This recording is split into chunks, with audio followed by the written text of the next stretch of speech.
Honey trap ഒറ്റപ്പെട്ട സംഭവമോ? ഒരു നിയന്ത്രണവുമില്ലാതെ massage സെന്ററുകൾ പെരുകുന്നു. തിരൂർ എട്രിക്കടവിൽ ഒരേ സ്ഥലത്ത് ഇത് രണ്ടാമത്തെ സംഭവം. കെട്ടിട ഉടമകൾ കെട്ടിടം വാടകയ്ക്ക് നൽകുന്നത് സ്പാ സെന്ററുകൾക്ക് മറവിൽ നടക്കുന്നത് സെക്സ് വാണിഭം എന്ന് അറിഞ്ഞു തന്നെ. കഴിഞ്ഞ 8-ാം തീയതി രാത്രി 7:30 മണിക്കാണ് തിരൂർ ഏറ്റിക്കടവിൽ ഔറ വെൽനസ് സെന്ററിൽ മസാജിന് പോയ മനോജ് എന്നയാളെ വിവസ്ത്രനാക്കുകയും ഫോട്ടോയെടുക്കുകയും മസാജ് സെന്റർ നടത്തിപ്പുകാരൻ 2 ലക്ഷം രൂപ കൈക്കലാക്കാൻ ശ്രമിക്കുകയും ചെയ്തത്. തിരൂർ ഏറ്റിക്കടവിലാണ് മസാജ് സെന്ററിന്റെ മറവിൽ ഹണി ട്രാപ്പിന് ശ്രമിച്ച ഔറ വെൽനസ് സെന്റർ പ്രവർത്തിക്കുന്നത്. ഇതുമായി ബന്ധപ്പെട്ട് 3 പേരെ പോലീസ് പിടികൂടിയിട്ടുണ്ട്.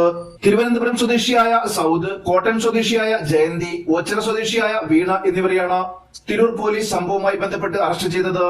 മസാജ് ചെയ്യാൻ വന്ന സമയം മനോജിന്റെ കൈവശം കൂടുതൽ പൈസയുണ്ടെന്ന് മനസ്സിലാക്കിയ പ്രതികൾ മനോജിനെ മർദ്ദിച്ചും ഭീഷണിപ്പെടുത്തിയും കൈവശമുണ്ടായിരുന്ന 28,500 രൂപയും 1.5 പവന്റെ സ്വർണ്ണമാലയും പവർ ബാങ്കും ബൈക്കും പ്രതികൾ കൈക്കലാക്കുകയായിരുന്നു. കേസിലെ 1-ാം പ്രതിയായ സൗദ് എന്നയാളുടെ കൈവശത്തു നിന്നും മനോജിന്റെ പൊട്ടിയ മാലയും ബൈക്കും പോലീസ് കണ്ടെത്തിയിട്ടുണ്ട്. മസാജ് സെന്ററിലെ സ്ത്രീകളെ ഉപദ്രവിച്ചതുമായി ബന്ധപ്പെട്ട് മനോജിനെതിരെയും പോലീസ് കേസെടുത്തിട്ടുണ്ട്. മസാജ് സെന്റർ നടത്തിപ്പുകാരനായ സൗദ് 10ഓളം കേസുകളിലെ പ്രതിയാണ്.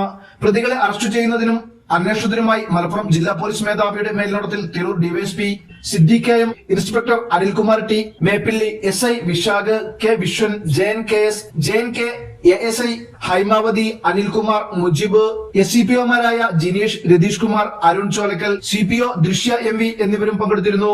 1 വർഷം മുന്നെയാണ് ഇതിന് തൊട്ടടുത്തുള്ള കെട്ടിടത്തിൽ സ്പാ സെന്ററിന് മറവിൽ മാരക ലഹരിയുമായി ബന്ധപ്പെട്ട് പോലീസ് റെയ്ഡ് നടത്തുകയും നടത്തിപ്പുകാരൻ ഇതുമായി ബന്ധപ്പെട്ട് മുങ്ങുകയും ചെയ്തത്. ഇയാളെ ഇതുവരെ കണ്ടെത്താൻ കഴിഞ്ഞിട്ടുമില്ല. സ്പാ സെന്ററുകൾ വരുന്നതിന് മുന്നേ തന്നെ പ്രദേശവാസികൾ ഇതിനെതിരെ രംഗത്ത് വന്നെങ്കിലും ഇത് മുഖവിലക്കെടുക്കാതെ കെട്ടിട ഉടമകൾ ഇത്തരം സ്പാ സെന്ററുകൾക്ക് കെട്ടിടം വാടകയ്ക്ക് നൽകുകയാണ് ചെയ്യുന്നത്.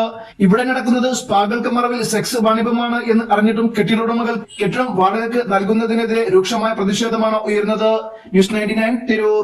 35 വർഷത്തെ വിശ്വസ്ത പാരമ്പര്യവുമായി എന്നും എപ്പോഴും കൂടെയുണ്ടെന്ന വിശ്വാസം.